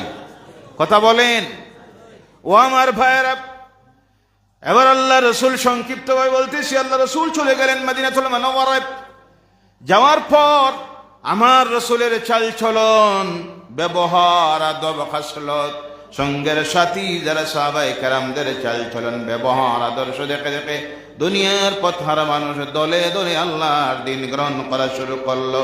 যেখানে মুসলমানদের সংখ্যা ছিল 250, গেল মাত্র 12 বছর। কত বছর? আল্লাহ রসুল বক্তব্য দিতেছে 9 জিলহজের দিন প্রথম হজ ফরজ হয়েছে। 9 জিলহজের, 10 জিলহজে, 11 জিলহজে আল্লাহ রসুল হজ করলেন। প্রথম হজ, জীবনে একবার হজ করলেন। বক্তব্য দিতেছেন আরাফাতের ময়দানে, যেখানে দাঁড়িয়ে, সেখানে আজকে হলো মসজিদুন নামিরা, যে মসজিদের ভিতরে মানুষ জায়গা হয় 70,000 একসঙ্গে। বলে সুবহানাল্লাহ। যখন বক্তব্য দিতেছেন, সামনে বসে আছে 1,24,000-এর ঊর্ধ্বে সাহাবীরা। সুবহানাল্লাহ। মক্কা থেকে যাওয়ার সময় কতজন? 250। কতজন? 250। মাঝে গেছে কত বছর? 12 বছর। 12 বছর পর যখন বক্তব্য দিতেছেন আরাফাতের ময়দানে, সামনে উপস্থিত 1,24,000 সাহাবীরা। বলে সুবহানাল্লাহ। কিসের আকর্ষণে? আল্লাহর দ্বীনের আকর্ষণে। রাসূলের ব্যবহার, খাসলত, চরিত্র দেখে পথহারা মানুষ দলে দলে আল্লাহর দ্বীন গ্রহণ করলো। আজও সেই ধারাবাহিকতা চলতেছে। বলেন সুবহানাল্লাহ। অনেক সময় দেখবেন ফেসবুকে, নিউজ চ্যানেলে একটা খ্রিস্টান পরিবার বা অন্য যে কোনো ধর্মীয় অবলম্বী নিউজ দেখায়, একসঙ্গে গোটা পরিবারের 17 জন আল্লাহর দ্বীন ইসলাম গ্রহণ করেছে। বলে সুবহানাল্লাহ। কিন্তু কোনোদিন দেখবেন না একসঙ্গে 20 জন মুসলমান ইসলাম ত্যাগ করেছে। কোনো দিন দেখবেন যার ভিতরে রাই পরিমাণ ইমান আছে। কারণ ইমানের স্বাদ যারা গ্রহণ করেছে, যত নির্যাতন অত্যাচার করা হোক, লাঞ্ছনা বঞ্চনা আসুক, ইমান থেকে সরবে। আর যারা গুমরাহির রাস্তায় চলে গেছে, কিয়ামত পর্যন্ত তারা ইসলামের সুশীতল ছায়ার নিচে আশ্রয় নিবে ইনশাআল্লাহ। বলেন ইনশাআল্লাহ। যার প্রমাণ আল্লাহ রসুলের কাছে দলে দলে মানুষ এসে আল্লাহর দ্বীন গ্রহণ করা শুরু করলো। রসুলের ব্যবহার, খাসলত, চরিত্র, আমল দেখে সাহাবায়ে কেরামদের। এবার বলুন তো, আমরা যারা বর্তমান মুসলমান, আমাদের চাল চলন, ব্যবহার, চরিত্র দেখে পৃথিবীর মানুষ এখন আর আল্লাহর দ্বীন গ্রহণ করবে না। কারণ আমাদের দিকে দেখলে কোনটা পাইব? মিথ্যাবাদী, সুর, ডাকাত, নারী অপহরণকারী, নারী দর্শনকারী, আইল ঠেলাঠেলি, ওজনে কম দেওয়া, মিথ্যা মামলা, লাগাবাড়ির প্রতিবেশীর সঙ্গে ঝগড়া মামলা, একাইত লইয়া মার্ডার করা, আছে না নাই? 71 দূরে 2 ইঞ্চি লইয়া মার্ডার করি দে। নাউজুবিল্লাহ বলেন। দুনিয়ার সমস্ত নাফরমানি কাজ আজকে আমাদের ভিতরে ঢুকে গেছে। তার কারণ হলো আল্লাহর ভয় আমাদের অন্তর থেকে চলে গেছে। কবরের ভয়, মৌতের ভয়, পরকালের ভয়, কিয়ামতের দিনের ভয়।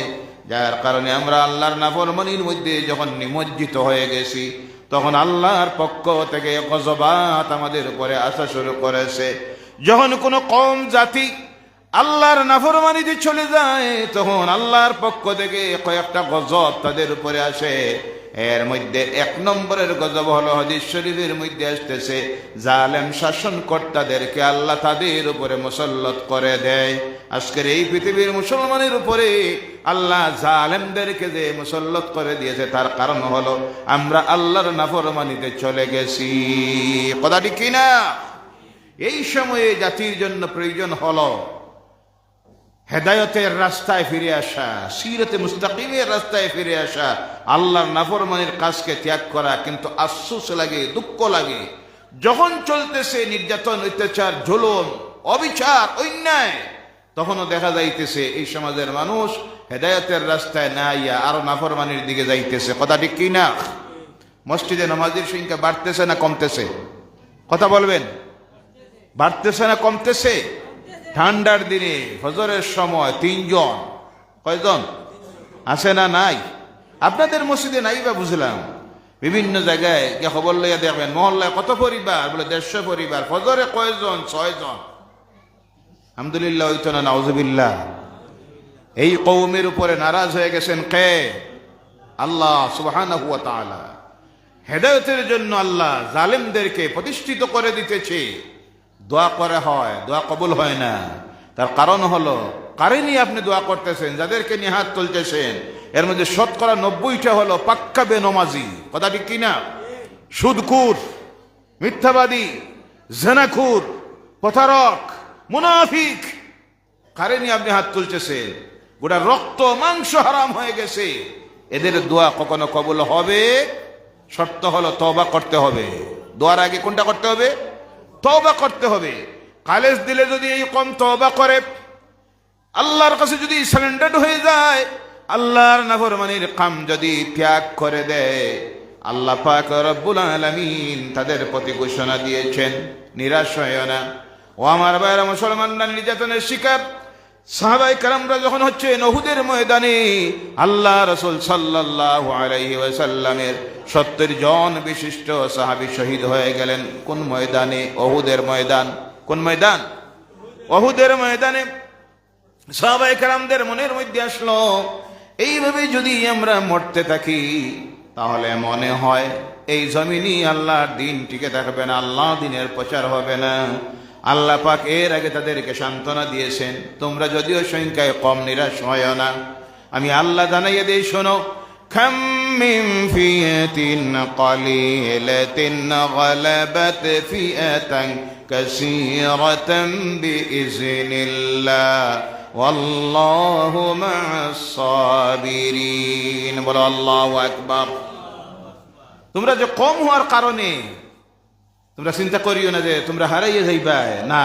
আমি আল্লাহ অনেক সময় কম সংখ্যক মানুষকে বেশি সংখ্যকের উপরে বিজয়ী বানাইয়া দেই। সুবহানাল্লাহ বলেন। সংখ্যালঘু হয়ে গেছো এটা ভাবিও না। বহুত সময় আমি বহুত সংখ্যালঘুকে সংখ্যা গুরুদের উপর বিজয়ী বানাইয়া দেই। তবে কিন্তু শর্ত হলো, ইন্নাল্লাহা মা'আস সাবিরিন। ধৈর্যশীল হতে হবে, ধৈর্য ধারণ করতে হবে। কি করতে হবে? ধৈর্য ধারণ করতে হবে। ভাইয়ারা আমার, আল্লাহ পাক রব্বুল আলামিন ধৈর্যের ফল দিলে রাসূল ধৈর্য হারালেন না। এবার যে মক্কাতুল মুকাররমাত থেকে আল্লাহ রাসূল চলে গিয়েছিলেন, এই 12 বছর পর আল্লাহ রাসূল আবার সেই মক্কার দিকে রওনা করেছেন মক্কা বিজয়ের জন্য। এবার মক্কার দিকে যখন রওনা করেছেন, মক্কা এসে আল্লাহ রাসূল যখন এর আগে আল্লাহ তার রাসূলকে জানাইয়া দেয়, ও আমার রাসূল, আপনার সাহাবীরা উহুদের ময়দানে যে শহীদ হয়েছেন, আপনারা নিরাশ হবেন না, চিন্তিত হবেন না। ওয়ালা তাহিনু ওয়ালা তাহজানু ওয়া আনতুমুল আ'লাউনা ইন কুনতুম মুমিনিন। জোরে বলো আল্লাহু আকবার। ওয়ালা তাহিনু, নিরাশ হইও না। ওয়ালা তাহজানু, চিন্তিত হইও না, মনোবল হারাইও না। বিজয় তোমাদেরই আসবে। সুবহানাল্লাহ বলেন। কথা কার? আল্লাহ বলছেন তোমরা নিরাশ হইও না। মনোবলটা দুর্বল করিও না, চিন্তা করিও না, বিজয় তোমাদেরই আসবে। কন্ডিশন ইন কুনতুম মুমিনিন, তোমরা যদি মুমিন হয়ে যাইতে পারো। সুবহানাল্লাহ বলেন। কথা কার? আল্লাহর ওয়াদার কখনো খিলাফ হয়?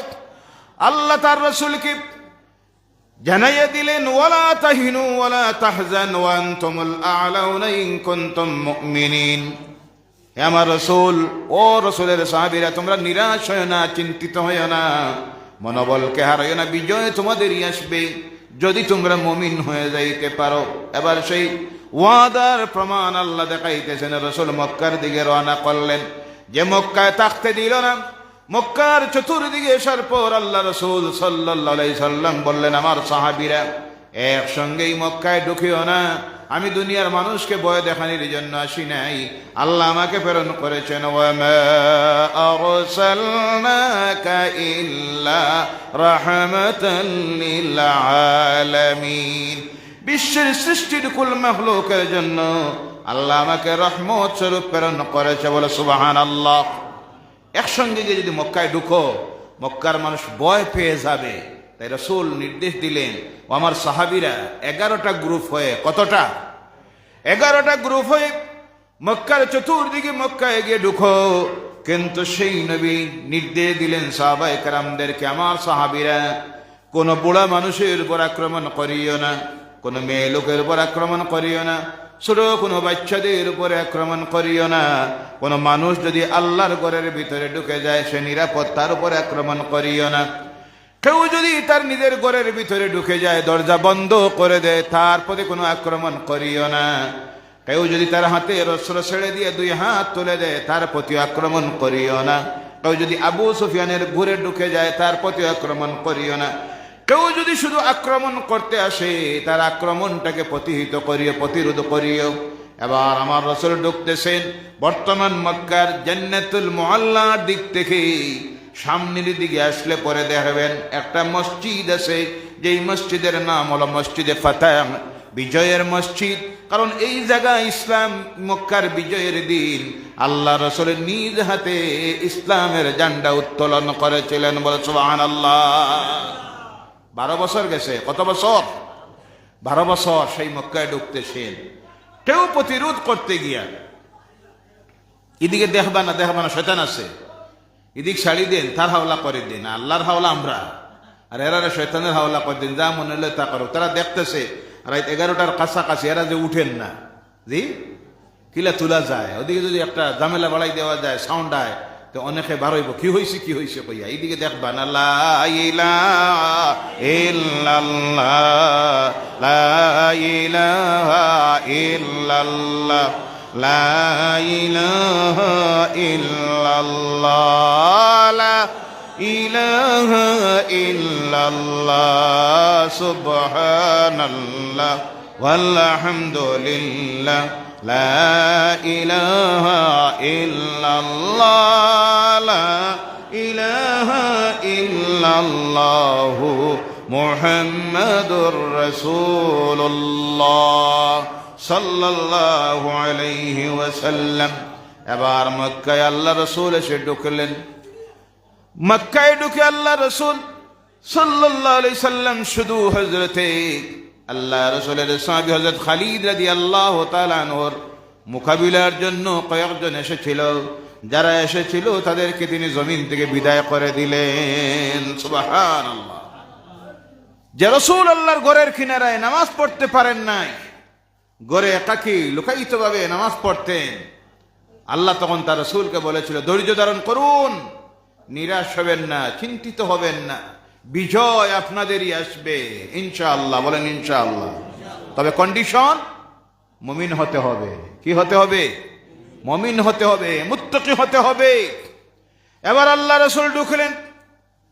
আল্লাহর ঘরের কিনারায় দাঁড়িয়ে হযরতে বিলাল রাদিয়াল্লাহু তাআলা আনহুকে বললেন, ও বিলাল, এবার আল্লাহর ঘরের ছাদের উপরে উঠে দাঁড়াও, আর দাঁড়িয়ে বলো, আল্লাহু আকবার, আল্লাহু আকবার, আল্লাহু আকবার, আল্লাহু আকবার, আশহাদু আল্লা ইলাহা ইল্লাল্লাহ, আশহাদু আন্না মুহাম্মাদার রাসূলুল্লাহ। বলো সুবহানাল্লাহ।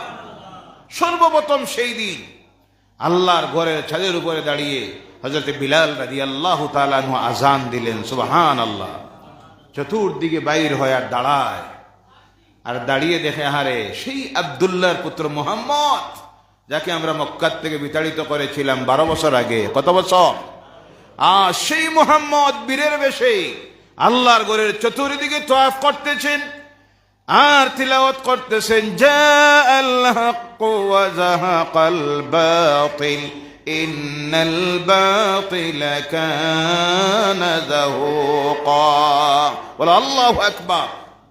সত্যের আগমন হয়ে গেছে, মিথ্যার বিলুপ্তি ঘটে গেছে, সত্যের জয় সর্বত্র, মিথ্যা ধ্বংস হয়ে যায়, ইসলাম সত্য এসে গেছে, মিথ্যার বিদায় হয়ে গেছে। আল্লাহর ঘরের চতুর্দিকে আল্লাহ রাসূল তাওয়াফ করলেন। এবার আল্লাহর ঘরের দরজার তালার চাবি যার কাছে ছিল তাকে খুঁজাইয়া আনা হলো।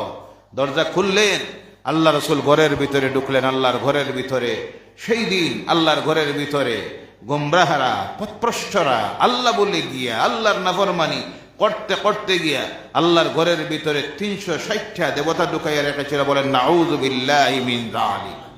ইতিহাসকে না জানার কারণে আমাদের অনেক অন্যান্য ধর্মাবলম্বী ভাই বোনেরাও আছে যারা ইতিহাস না জানার কারণে অনেক সময় কমেন্ট করে। অনেক মুসলমানও আছে যারা বলে মক্কার আল্লাহর গড়টা এক সময় ছিল মন্দির, পরবর্তীতে মসজিদ বানানো হয়েছে। বলো নাউযু বিল্লাহ। আগের ইতিহাস দেখতে হবে। দুনিয়ার সর্বপ্রথম মসজিদ আল্লাহর গড় মক্কা। কোনটা? আল্লাহ বলছেন ইন্না আউওয়ালা বাইতিন উদিয়া লিন-নাসি আল্লাযী বিবাক্কা। বলো আল্লাহু আকবার। দুনিয়ার মানুষের জন্য পৃথিবীতে সর্বপ্রথম আল্লাহর যে ঘর তৈরি করা হয়েছিল সেই ঘর হলো বাক্কায়, অর্থাৎ মক্কায়। সুবহানাল্লাহ। এর আগে কোনো ঘর ছিল না। পৃথিবীর সর্বপ্রথম আল্লাহর ঘর, যেটাকে আজকে বাইতুল্লাহ বলা হয়, এটা মসজিদ না মন্দির? কথা বোঝা যায় না? এটা মসজিদ না মন্দির? পৃথিবীর সর্বপ্রথম মসজিদ। এর আগে দুনিয়ায় কোনো মানুষ নাই, শুধু দুইজন। কয়জন? আদম আর হাওয়া। যখন এই ঘর নির্মাণ করা হয়েছে ফেরেশতারা বানাইছে। সুবহানাল্লাহ বলেন। কারা বানাইছে? ফেরেশতারা। মসজিদ বানানি হলো ফেরেশতার কাম। বলো সুবহানাল্লাহ। মসজিদ বানানি হলো আল্লাহ নবীদের কাজ। সুবহানাল্লাহ সুবহানাল্লাহ। সেই ঘরের ভিতরে ঢুকাইয়া রেখেছিল। আল্লাহ রাসূল একটাকেও ভাঙ্গেন নাই। ইসলাম অন্য কাহারও ধর্মীয় স্থানের অবমাননার শিক্ষা দেয় না। অন্যের উপাস্য দেব দেবতা মূর্তি আছে, তাকে অবমাননা করা, গালি দেওয়া, বাঙ্গার অনুমতি ইসলাম দেয় নাই। এর নাম হলো ইসলাম। বলো সুবহানাল্লাহ। ইসলাম আমাদেরকে শিখাইয়াছে অন্যের ধর্মীয় উপাসনালয় আছে, মন্দির আছে, গির্জা আছে, নামঘর আছে, যেগুলি আছে সবগুলিকে সম্মান দেওয়ার জন্য। মানে এটা অবমাননা করবা না, এখানে পেশাব না, পায়খানা না, পাথর মারা না, ভাঙ্গা না। ইসলাম আমাদেরকে এই শিক্ষা দেখ নাই। কারণ তুমি যদি অন্যের ধর্মীয় উপাসনালয়ের প্রতি অবমাননা করো, বেইজ্জতি করো, পরবর্তী রিয়েকশনে সে তোমার ধর্মের স্থানের প্রতি অবমাননা করবে, বেইজ্জতি করবে। ইসলাম এই শিক্ষা আমাদেরকে দেয় নাই। ভাইরা আমার, রাসূল মূর্তি ভাঙ্গেন নাই। ভিতরে ঢুকলেন, আল্লাহর ঘরের ভিতরে ঢুকে আল্লাহ রাসূল সাল্লাল্লাহু আলাইহি সাল্লামের হাতের মধ্যে ছিল একটা চাবুক। কোন হাদিসের বর্ণনায় আসতেছে আল্লাহ রাসূলের হাতের মধ্যে ছিল খাজুরের গাছের একটা ডাল। খাজুর গাছে তো ডাল থাকে না, নারিকেল গাছের মতো, সুপারি গাছের মতো তো পাতা থাকে। এইভাবে একটা ডাল ছিল হাতে। আল্লাহ রাসূল প্রত্যেকটা মূর্তির সামনে এইভাবে ধরেন আর আল্লাহর কালাম থেকে তিলাওয়াত করেন, জাআল হাক্কু ওয়া যাহাকাল বাতিল ইন্নাল বাতিলা কানা যাহুকা। বলো আল্লাহু আকবার। আয়াত যখন তিলাওয়াত করতেছেন, সত্যের আগমন হয়ে গেছে, মিথ্যার বিলুপ্তি ঘটে গেছে। প্রত্যেকটি দেব দেবতা তখন আল্লাহ রাসূলের সামনে লুটিয়ে পড়লো। বলো সুবহানাল্লাহ। সাক্ষী দিল, প্রমাণ করলো আপনি সত্য আল্লাহর নবী, আপনি আখিরি জামানার নবী। বলেন সুবহানাল্লাহ। হযরত ওমর রাদিয়াল্লাহু তাআলা আনহু বলছেন, ইসলাম গ্রহণ করার আগে আমি একদিন দেব দেবতার সামনে দিয়ে যাচ্ছি, হঠাৎ করে শুনি পিছন দিক থেকে আওয়াজ এসেছে, এ ওমর দেরি করিও না, আখিরি জামানার নবী এসে গেছেন, ওমর দেরি করিও না, তার প্রতি বিশ্বাস স্থাপন করো। পিছনের দিকে আমি ফিরে তাকাই, কোনো মানুষ নাই। আওয়াজ আসলো কোথার থেকে? একদিন নয়, 2 দিন নয়, 3 দিন এইভাবে আমি কোনো দেবতার কিনারা দিয়ে যখন যাওয়া পড়তো এই আওয়াজটা শুনতাম, কিন্তু আমি ইসলাম তখন গ্রহণ করি নাই। ওই যে মক্কার যে সিচুয়েশন ছিল সব হলো ইসলামের বিরুদ্ধে, নবীর বিরুদ্ধে, কোরআনের বিরুদ্ধে। পরবর্তীতে ইসলাম যখন আমি গ্রহণ করলাম, করার পরে এই কথাটা বারবার আমার মনে পড়তো, আর আমি ভাবতাম আহারে দুর্ভাগ্য আমার, মূর্তি হয়ে দেবতা হয়ে তারাও রসুলের নবুয়তের সাক্ষ্য দিয়েছে, কিন্তু আমি কলেমা পড়তে দেরি কেন করলাম? সুবহানাল্লাহ। এবার আল্লাহ রসুল আল্লাহর ঘরকে পবিত্র করলেন। আল্লাহর ঘরের দেওয়ালের মধ্যে বিভিন্ন দেবদেবতার ছবি অঙ্কিত ছিল। আলী রাদিয়াল্লাহু তাআলা আনহুকে দিয়ে জমজমের পানি দিয়ে আল্লাহর ঘরকে দৌত করে আল্লাহ রসুল সীমারেখা নির্ধারণ করে দিলেন। সীমারেখা নির্ধারণ করে দিলেন, আজ থেকে তা কিয়ামত পর্যন্ত আল্লাহর ঘরের চতুর্দিকে, একদিকে 11 কিলোমিটার, একদিকে 7 কিলোমিটার, আর একদিকে 6 কিলোমিটার, আর একদিকে 9 কিলোমিটার হুদুদে হরম যাকে বলা হয়, নির্ধারিত সীমা দেওয়া হলো। এই সীমারেখার ভিতরে আজ থেকে কিয়ামত পর্যন্ত কোনো অমুসলিমের ঢোকার পারমিশন নাই। সুবহানাল্লাহ বলেন। যে মক্কায় মুসলমান থাকা সম্ভব ছিল না, সেই মক্কায় আজ যারা বিরোধিতা করেছিল তাদের কিয়ামত পর্যন্ত তাহার ঢোকার পারমিশন। আল্লাহর ওয়াদা সত্য না মিথ্যা? কথা বলেন, আল্লাহর ওয়াদা সত্য না মিথ্যা? আল্লাহ তার রাসূলকে জানাইয়া দিয়েছিল, ওয়ালা তাহিনু ওয়ালা তাহজান ওয়া আনতুমুল আ'লাউনা ইন কুনতুম মুমিনিন। নিরাশ হয়ো না, চিন্তিত হয়ো না, মনোবল হারাইও না, বিজয় তোমাদেরই আসবে যদি তোমরা মুত্তাকি হয়ে যাইতে পারো। ওর কারণে ও মুসলমান, আজকের এই পৃথিবীর অবস্থা দেখে মনোবল হারাইও না, চিন্তিত হয়ো না, বিজয় বিজয় আসবে মুসলমানদের যদি আমরা হয়ে যাইতে পারে মুত্তাকি। কি হয়ে যাইতে পারি? মুত্তাকি হওয়ার জন্য প্রথম শর্ত হলো সপ্তাহে 1 ওয়াক্তের নামাজ পড়া। কয় ওয়াক্ত? জি মাতাসা শুক্রবারে, কিবারে? কয় রাকাত? জি 2 রাকাত। এখন এখন আরো বাড়ছে, শুক্রবারে খালি না। আজকে আমার সমাজের মানুষের অবস্থা কোথায় গিয়ে পৌঁছতেছে দেখেন। মাঝে এক জায়গায় গেলাম জানাজার নামাজে, মসজিদের একেবারে পাশে মৈয়ত বাড়ি, জানাজার নামাজ হবে মসজিদের উঠানে, কিন্তু মৈয়ত লইয়া আয় না, অপেক্ষা করে নামাজ শেষ হওয়ার পরে মৈয়ত আনার জন্য। পরে খবর পাওয়া গেল, তারা চিন্তা করতেছে জোহরের নামাজের অফ ছিল, যদি আগে মৈয়ত লইয়া যাই জোহর পড়া লাগবো। নাউজুবিল্লাহ কইলা না? তারা জোহর পড়ুকা, আমরা তো আইসি জানাজার নামাজ লাগিয়া। নাউজুবিল্লাহি মিন যালিক। কোথায় যাইতেছে জাতির সমাজের মানুষের অবস্থা দেখেন। যখন হেদায়েতের রাস্তার প্রয়োজন তখন যাইতেছে কোথায়? আরো শুনলে অবাক হবেন, আগে তো মাত্র পড়তো জুমার নামাজ 2 রাকাত, মাঝে এক জায়গায় গেলাম এই এশার নামাজের পরে জানাজার নামাজ। তো আমি আমার বাড়ির কিনারায় মাদ্রাসা মসজিদে, আমার মাদ্রাসার মসজিদে আমি এশার নামাজ পড়ে গেলাম। ওখানে জামাত একটু দেরিতে, যেখানে জানাজার নামাজ হবে, গিয়ে দেখি এশার জামাত চলতেছে। কিসের জামাত? এশার জামাত চলতেছে। 18, 20, 22, 25 বছরের যুবক আর অর্ধবয়স্ক কিছু মুরব্বী শ্রেণীর মানুষ মসজিদের বাইরে রাস্তায় দাঁড়াইয়া আছে, ভিতরে ঢুকতেছে না, কারণ তারা আইসে জানাজার নামাজের লাগি, এশার লাগি না। নাউজুবিল্লাহ বলেন। এরপরে আরো শুনলে অবাক হবেন, জামাত যখন শেষ হলো এশা, তখন দেখলাম 3 থেকে 60 মানুষ বাইরে চলে আসলো। এশার নামাজ পড়লো 60 রাকাত। কয় রাকাত? দেখেন অবস্থা কোথায় গিয়ে পৌঁছতেছে। সাহস বাড়ছে তো, কারণ তারা দেখছে জুম্মা 2 রাকাত পড়ি তো চলের তো, এখন এশা যদি 60 পড়ি অসুবিধা আর নাই। 60 রাকাত পরে বাইরে চলে আসলো। জানাজার নামাজ শুরু হওয়ার আগে আমাকে মাইক দিয়ে বলা হলো কিছু কথা বলেন মৈয়তের জন্য। আমি বলতে গেলাম মৈয়তের জন্য না, আজকে আর মৈয়তের লাগি ওয়াজ না, জিন্দার লাগিয়া। আর ওই যে জিন্দা যারা মুর্দা হয়ে গেছে, যারা এশার নামাজ 4 রাকাত পড়ে বাইরে চলে আসলো, এশার 4 ফরজের বাদে 2 রাকাত তো কমপক্ষে সুন্নতে মুআক্কাদা আছে না নাই? 3 রাকাত উইতির ওয়াজিব, এটা পড়লো না। মানে তারা আইয়া ট্যাক্সে যদি না ঢুকি অসুবিধা আছে, তো তো ঢুকে 60 রাকাত পড়িয়ে বাইরে গেছে গিয়া জানাজা পড়ার জন্য তারা এসেছে। নাউযুবিল্লাহি মিন যালিক। এরা মুমিন? কথা বলেন, এরা মুমিন? মুমিন নামাজ ছাড়তে পারে? জবাব দিবেন। মুমিন নামাজ ছাড়তে পারে? মদ পান করতে পারে, চুরি করতে পারে, মিথ্যা কথা বলতে পারে, জিনা করতে পারে, ওজনে কম দিতে পারে, আইল ঠেলতে পারে, মিথ্যা মামলা দিতে পারে, বউ মেয়ে বেপর্দায় রাখতে পারে, প্রতিবেশীকে গালি দিতে পারে। এইভাবে কাজ যারা করে তারা মুমিন হতে পারে না। এখন এই যে কাজগুলি বললাম আমাদের মধ্যে আসে না নাই, তাহলে বোঝা গেল এখনো আমরা মুমিন হইতে পারি নাই, যার জন্য আল্লাহর সাহায্য আসতেছে।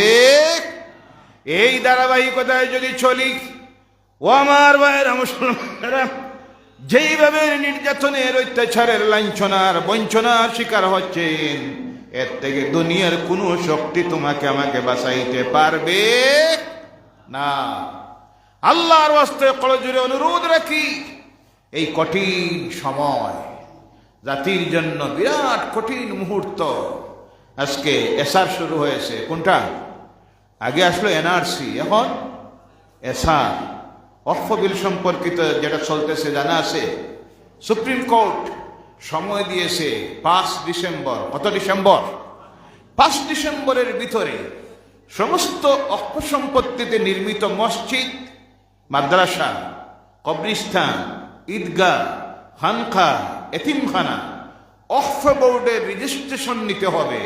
এরপর 5 ডিসেম্বরের পর সুপ্রিম কোর্টের দেওয়া অ্যাপ, উমিদ অ্যাপের মধ্যে ঢুকাইতে হবে। যদি কেউ ঢুকাইতে না পারে তাহলে এরপরে এই সম্পত্তি আর আপনার ব্যক্তিগত ওয়াকফ সম্পত্তি থাকবে না, সেটা হয়ে যাবে সরকারের সম্পত্তি। তার সম্পত্তি। সরকার তখন তার প্রয়োজনে মসজিদ রাখতেও পারে, ভাঙতেও পারে, মাদ্রাসা রাখতে পারে, ভাঙতে পারে, কবরস্থান রাখতে পারে, ঈদগাহ রাখতে পারে, ভাঙতে পারে, কারণ এটা হয়ে যাবে সরকারের সম্পত্তি। কথা বোঝা যায়? তো আজকে দেখা যাইতেছে অনেক ওয়াকফ সম্পত্তি, মসজিদ, মাদ্রাসা, কবরস্থান, যার কোনো রেকর্ডই নাই। এই সময়ের ভিতরে নামজারি, ইন্তেকালি, 3 বছরের আইবিএর অডিট রিপোর্ট, তারপরে আছে রেজিস্টার্ড টেওলা, আর যে রেকর্ড চাইতেছে দেখা যাইতেছে শতকরা 50% মসজিদ, মাদ্রাসা, খানকা, ঈদগাহ, মাজার এগুলির নাই। এবার চিন্তা করুন, আল্লাহ না করুক 5 তারিখের পর যদি সুপ্রিম কোর্ট আবার ডেট যদি না বাড়ায়, এই সম্পত্তিগুলির ভবিষ্যৎ কি হইবে বোঝা যাননি না। না, কত বড় মুসিবতে কম। এসআইআর চলতেছে, খেয়াল রাখবেন, লক্ষ্য রাখবেন। বিএলের সঙ্গে যারা আসবে সব রেকর্ড দেখাবেন, কারণ নাম বাদ পড়তেছে কিনা, ভুল হচ্ছে কিনা, অন্তর্ভুক্ত হচ্ছে কিনা। সচেতন ব্যক্তি যারা, তাদের সঙ্গে যোগাযোগ রেখে এর প্রতি খুব লক্ষ্য রাখবেন, কারণ হইতে পারে এটার পিছনে কোনো ষড়যন্ত্র আছে। আল্লাহ হেফাজত করে। সকলে বলেন আল্লাহুম্মা আমিন। আমার বলার উদ্দেশ্য হলো, এই কঠিন সময়ে, যেই সময় আমাদের ঈমানকে মজবুত করার প্রয়োজন, হেদায়েতের রাস্তায় আওয়ার প্রয়োজন, কিন্তু আমরা সেই সময়ে এখনো হেদায়েতের রাস্তায় আসতেছি না। আমরা এখনো আল্লাহর নাফরমানির দিকে যাইতেছি। করজোড়ে অনুরোধ রাখি ভাইয়ার আমার, আল্লাহর ওয়াস্তে হেদায়েতের রাস্তায় ফিরে আসুন। সবচেয়ে বড় যে আমলটা তৈরি করুন, সেই আমলের নাম হলো 5 ওয়াক্তের নামাজ। কয় ওয়াক্তের? আওয়াজ করে বলেন, কয় ওয়াক্তের? 5 ওয়াক্তের নামাজ। মা বোনেরা যারা, আপনাদের প্রতি অনুরোধ, 5টা ওয়াক্তের নামাজ পড়ুন। যারা নামাজ পড়েন জামাতে নামাজটা পড়বেন। আল্লাহর কাছে খালিস দিলে তওবা করে হাত তুলুন, কারণ এই জমিনে আমাদের সাহায্যকারী একজন আছেন, যার নাম আমরা সাহায্য চাইব কার কাছে? আল্লাহর সাহায্য আসবে যদি আমরা মুত্তাকি পরহেজগার হয়ে যাই। দুনিয়ার কোনো শক্তি এই কওমের ক্ষতি করা সম্ভব হবে? আল্লাহ পাক আমাদেরকে এই সংক্ষিপ্ত আলোচনার উপরে যেন আমল করে তৌফিক দেয়। সকলে বলেন আল্লাহুম্মা আমিন। এটা কার ঘর? জোরে বলেন, কার? এই ঘরের কিছু কাম বাকি আছে না নাই? উঠবা না, কেউ উঠবা না। আল্লাহর ওয়াস্তে চাপাই আসুন আল্লাহর ঘরে সাহায্যের জন্য। সামান্য কিছু সময় আপনাদেরকে দিতেছি, যে যা পারেন নগদে বাক্যিতে 1000, 2000, 500, 100 করে অনেক কাজ বাকি রয়ে গেছে। যতটুক সম্ভব হয় আল্লাহর ঘরের জন্য আপনারা মহব্বতে আল্লাহর নামের জিকির করুন। আর যে যা পারেন, নগদে পারেন বাক্যিতে, আল্লাহর ঘরের কাজের মধ্যে দিয়া শরীক হন। আল্লাহ যেন দেওয়ার তৌফিক দিয়ে বলেন আল্লাহুম্মা আমিন। একদিন আসবে যেই দিন পাচ্ছেন পাথর। ইমাম সাহেব, মৌলানা সাহেব, সভাপতি সাহেব বলছেন সবচেয়ে বড় প্রয়োজন এখন হলো 5 cm পাথরের। যদি 5 জন ভাই 1 cm করে পাথর দিয়ে দেন, এই সাহায্যটা কমপ্লিট হয়ে যাবে ইনশাআল্লাহ।